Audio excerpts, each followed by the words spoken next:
God does not exist.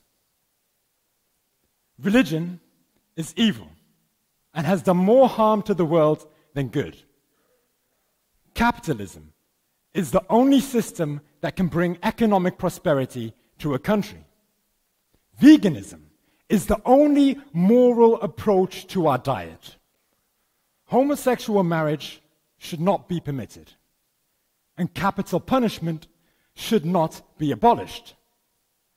The foreign policy of the United States of America in the Middle East is justified, and finally, a woman's intelligence is directly proportional to the length of her skirt.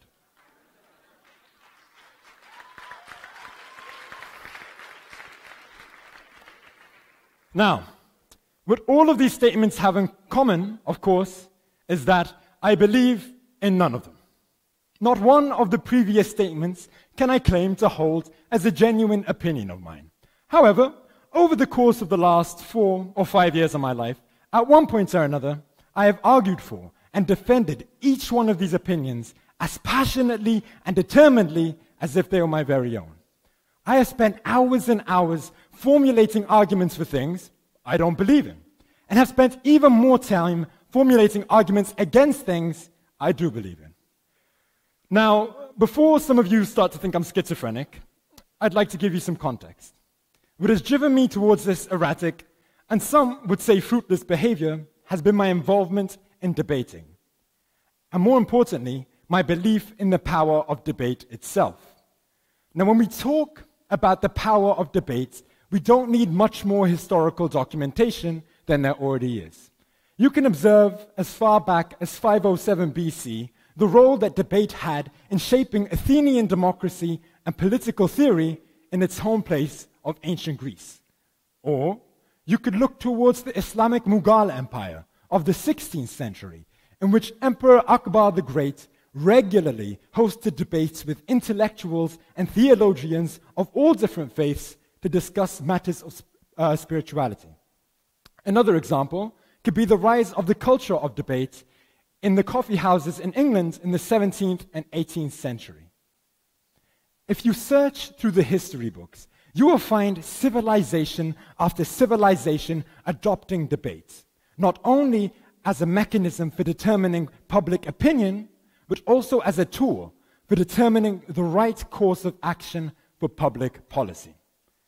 Now, when I talk about debate in that context, I almost feel like I'm being disingenuous, because I'm making debate sound as if it can only exist within the very strict parameters of talking about politics or history or science, which simply isn't true. And by only talking about debate in the scope of whole civilizations, I'm removing the very human core of debating, because debate really is within our nature as human beings. As humans, we are constantly uncertain about the nature of the world around us. And uncertainty reduction theory observes that there is a very strong connection between that uncertainty and how we communicate. As humans, we reduce our uncertainty by sharing our perceptions with those around us. The uncertain nature of mankind has driven us to achieve incredible scientific feats, develop a plethora of philosophical and political theories, and advance exponentially as a species.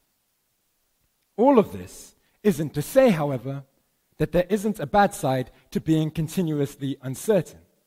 Indeed, the most obvious piece of psychological evidence displaying the negatives of this trait is the prevalence of confirmation bias.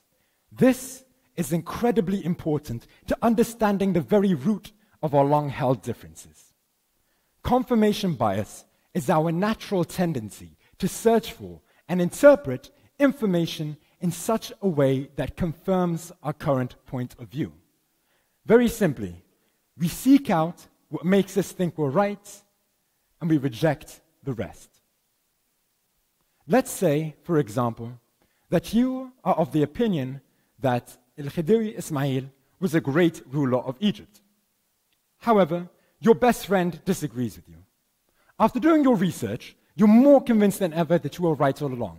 you discover that he radically reformed legal practices, hugely improved education, ensuring its availability for both men and women, and commissioned the creation of the Suez Canal. You're almost perplexed by the idea that any individual could have a different opinion. However, your friend is just as confused as you. After doing his research, he discovers that Al-Kady Ismail ruled as an authoritarian monarch, making no attempt at a democratic process. That his over-the-top spending led Egypt to be £93 million in debt, and that ultimately he sacrificed Egypt's political independence because of this debt. The truth is, you're both right. As humans, our thirst for certainty compels us to come to conclusions about things. However, sometimes we don't take into consideration all of the relevant factors. And I'll give you an example. Who here in the audience, with a raise of hands, who here in the audience would say that it is wrong to kill a person? Okay. All right. Would you say it is still wrong to kill a person if you are defending yourself? Okay. What if the person you are defending yourself from suffers from a mental disease? A variety of responses. The important thing, ladies and gentlemen, is that I think we can all agree that the third question is a lot more difficult to answer than the first question. When there are many complex, shifting factors that make up a situation, be they social, political, economic, or whatever else, our confirmation bias inclines us to form a one-dimensional answer to a three-dimensional question. In the most severe of circumstances, this can lead to dehumanization of those around us. Unfortunately, we have seen it time and time again throughout history, where people have been labeled as either evil, barbarians, savages, or even animals. To put it simply, we see things in black and white because it is nowhere near as satisfying to our psyche than to recognize that most things worth discussing aren't nearly as simple as we'd like to believe. We seek out what makes us think we're right, and we reject the rest. This, I believe, causes a very large disconnect between people of opposite opinions. Our shallow view of very complex situations causes us to demonize those who we don't agree with, simply because we cannot fathom how something so obviously true to us can be contended with.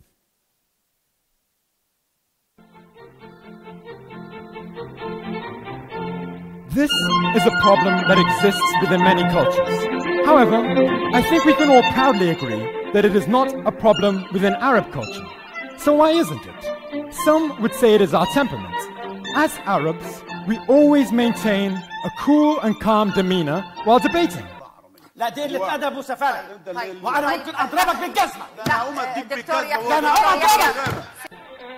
Others may argue it is our ability and willingness to listen patiently to the arguments of our opponents. سيد أمثالك قاتلكم أنت أتشرف أنا أنت عجني لك هاي أوراقك قراني أوراقك. Granted, at times our methods may be a little unorthodox. But the end result is always the same. A fruitful, invigorating dialogue sure to stimulate the minds of everybody involved.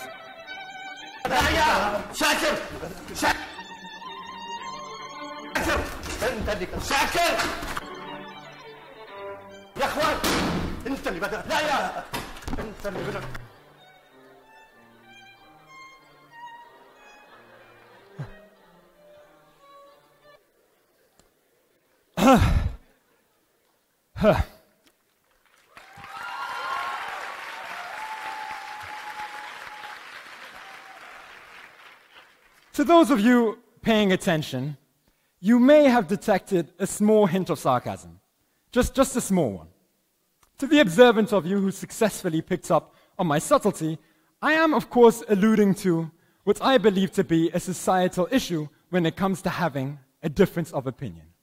I think most of us are not unfamiliar with the types of fights that you just saw. Who here has seen what should have been a peaceful debate escalate into a shouting match on Egyptian or Arabic television before? Who here themselves has been in a debate with either friends or family which ended with one of you getting upset or angry at the other? I personally can say that my mother gets both upset and angry at me on a very regular basis over a difference of opinion, aka her being right and me being wrong, of course. I think we all have to recognize that there is a fundamental societal issue in Arab cultures when having a difference of opinion over a certain topic is naturally associated with tension and bitterness. And failing to recognize this strikes a major blow to any hopes of pluralism within our societies. Similarly, having taboo topics which are discouraged from being talked about altogether does not conserve traditional values, but only serves to promote misinformation and faulty logic. It is in part out of the need to address this problem that led me to found what would become the first World Star debate club in Egypt and North Africa.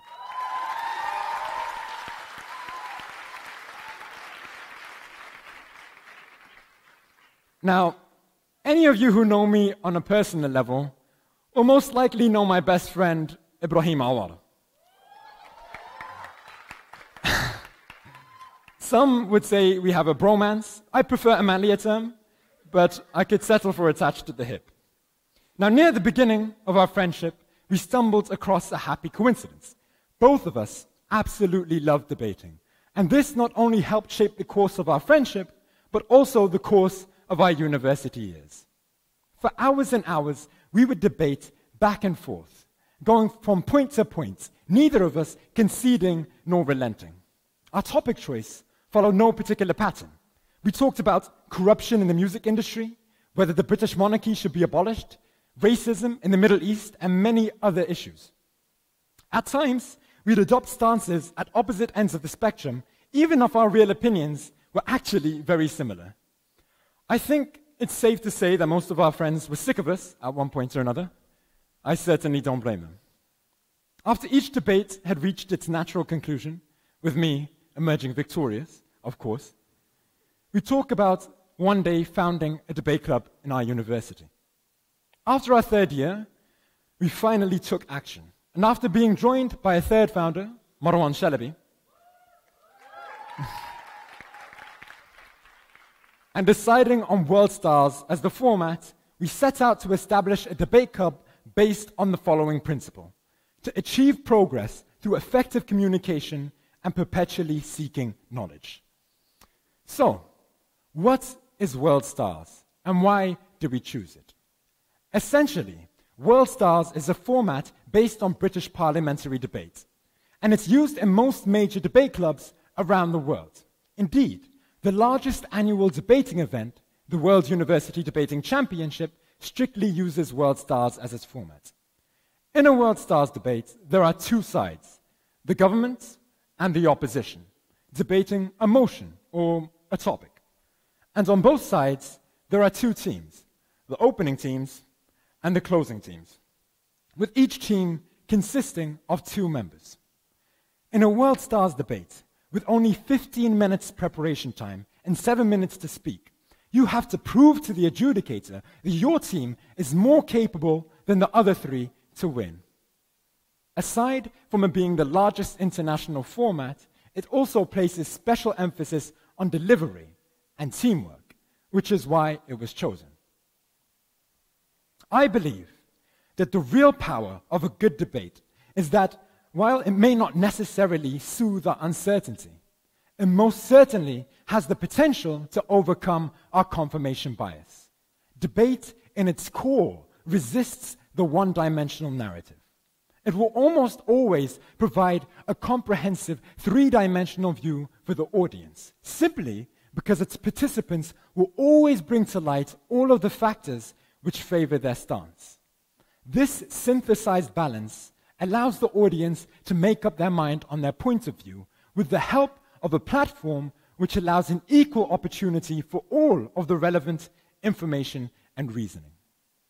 Or they don't have to make up their mind, but they will at least have a deeper understanding of all the underlying issues that make up a situation. Its participants will at times find that they have a newfound respect for an opinion they do not hold. I can tell you the number of times personally in which I was forced to rack my brain for arguments supporting something I don't believe in, only to find real validity in some of the points. When you're put in this situation time and time again, it's very difficult to maintain a black and white view of the world around you. With understanding comes humility. With humility comes tolerance and an appreciation for other opinions. And more importantly, an appreciation for the people that hold those opinions. Now, you may be asking yourself at this point in the talk, what will I personally gain from debating? How will this improve me as an individual? When will this guy stop talking? Soon, I promise. But first, let me say that one of the most notable perks about debating is that it hugely helps improve the way you organize your thoughts, simply because this is the only way to get your point across loud and clear to the adjudicator.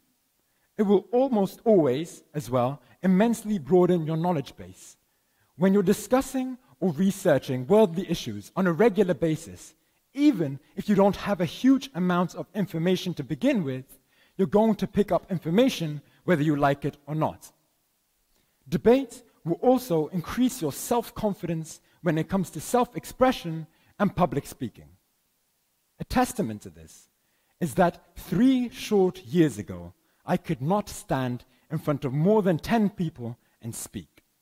And now, in front of over 1,000 people, I only have a small amount of pee in my pants.